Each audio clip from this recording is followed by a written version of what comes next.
Hi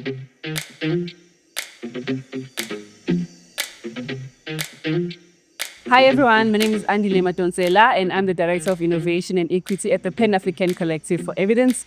But I'm not here alone, I'm here with Tshegofatso Nxumalo. Thank you so much, Andile. I am the Assistant Knowledge Broker at the Pan-African Collective for Evidence. Hi everybody, I'm Lutfiyya Dean and I'm the knowledge broker at Pan-African Collective for Evidence.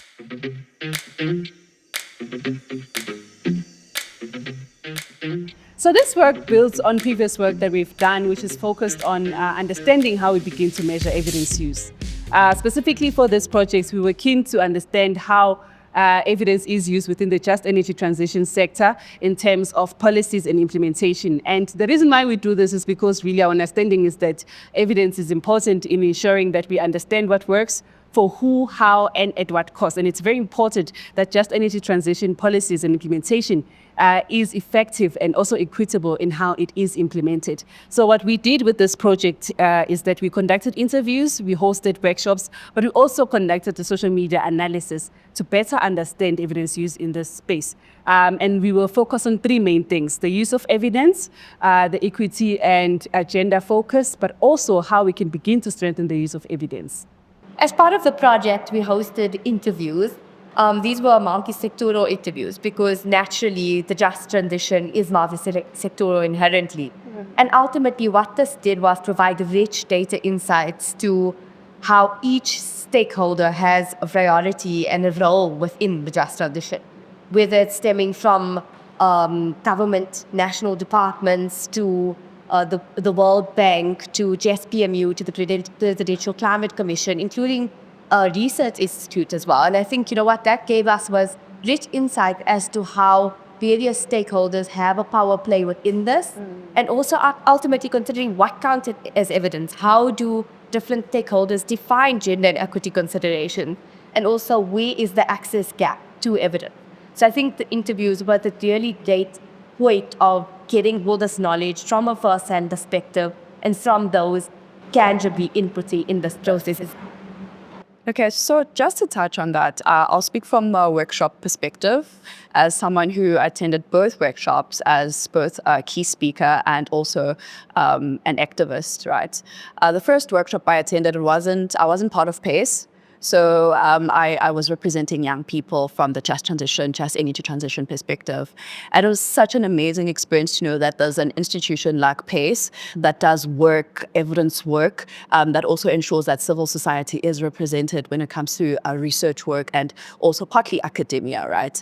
And then I went to the Cape Town workshop where there were key stakeholders there, NGOs there, people from PMU, but also as part of PACE at that time, I represented civil society and young people. I was given the opportunity not to be representing PACE. So the fact that I've had that opportunity to sort of understand the work that's being done within the evidence space and how you guys are bringing together different sectors to ensure that this work is accounted for and also is being done by national government and international stakeholders, that's amazing. Yeah.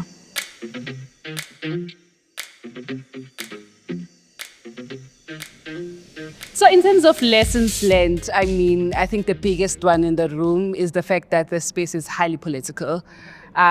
Because of the money that has been sort of directed towards shared focus projects, everyone wants a piece of the pie. No one trusts no one. There's cliques. I was told that people are over workshopped. No one is going to show up for the workshops. So I think it's very important when a project is very political to make a stance that actually evidence use does not take a stance, right? So we are not advocating for a specific outcome. We're only just saying, use evidence when you're making these decisions and you're implementing these programs. So I think taking that stance when we are implementing projects in highly political spaces is very important. And that was my biggest lesson. What were your lessons?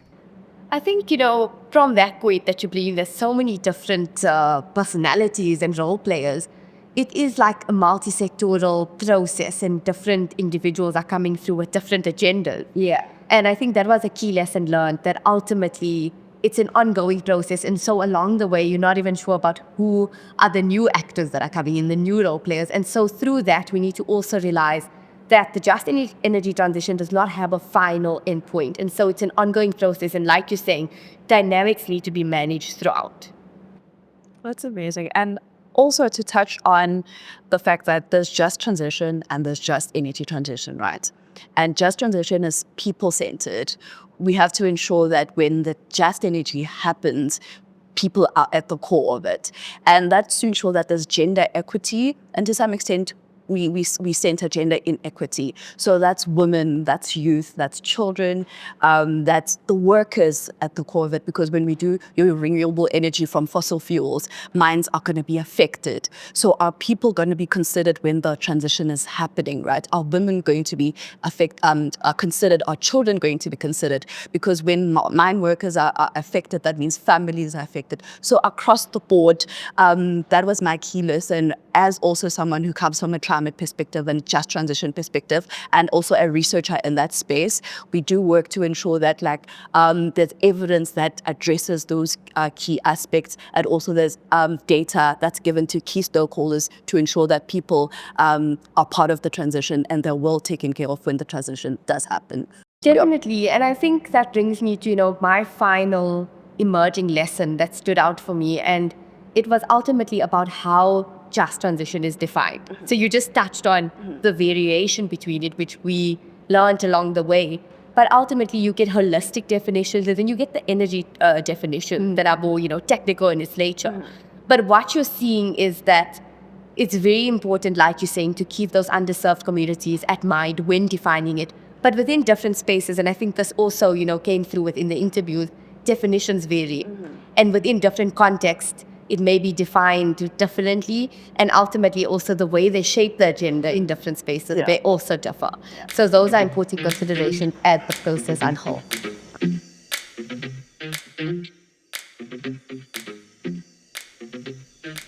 One of the biggest highlights of this project is that it is quite a good example of equitable partnerships, right?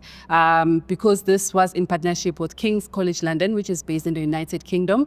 And they were partners with us from the get-go until now. As we are concluding the project, we have learned quite a lot from them, and they've learned a lot from us as well. And I think when we were on the ground doing this work, in panic, I'd reach out to Annette and be like, oh, Annette, it's so political, I don't know what to do. And she'd have some very useful advice as well. So I think as our space is moving towards the idea of ensuring that we have equitable partnerships between partners in the global north and partners in the global south, I think this project is a very good example of how we can begin to do that. What were some of your highlights, Lutfiyya?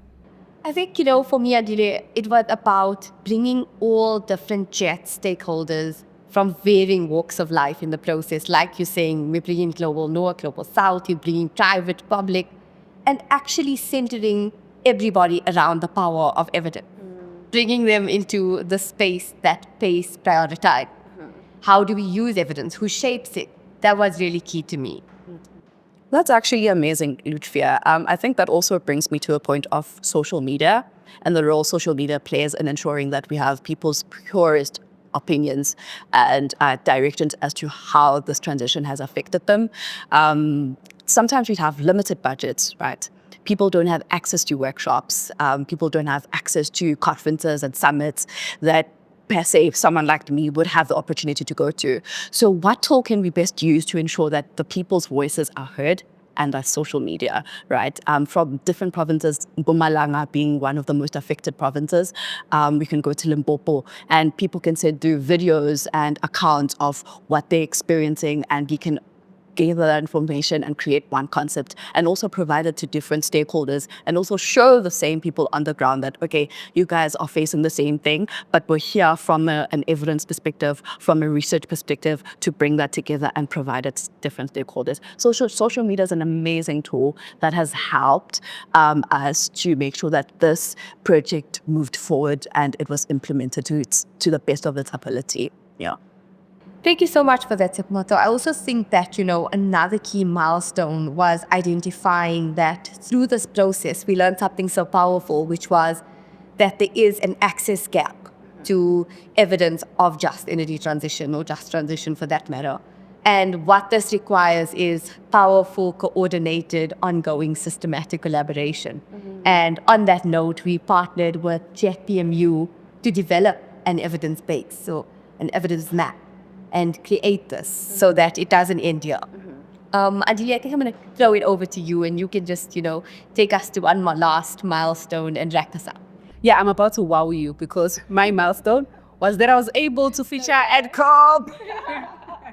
I had the privilege of being able to present this work at COP in Brazil, which is quite a big highlight for us because this is the first year we're doing work on climate, and we were able to feature in such a big event where we not only spoke about the issues of climate, but also the importance of evidence use within the climate issue. And of course, it's very important that we also echo the voices of young people within the climate as well. So I think overall, based on all the lessons and highlights, it's very important that we note that climate in how it's set up is that it's not a project, it's not a once-off where you start and end. It's very continuous. Like Lutfiyya said, we are expanding our work and we are continuously learning and adjusting the work that we do to ensure that it really speaks to the needs on the ground.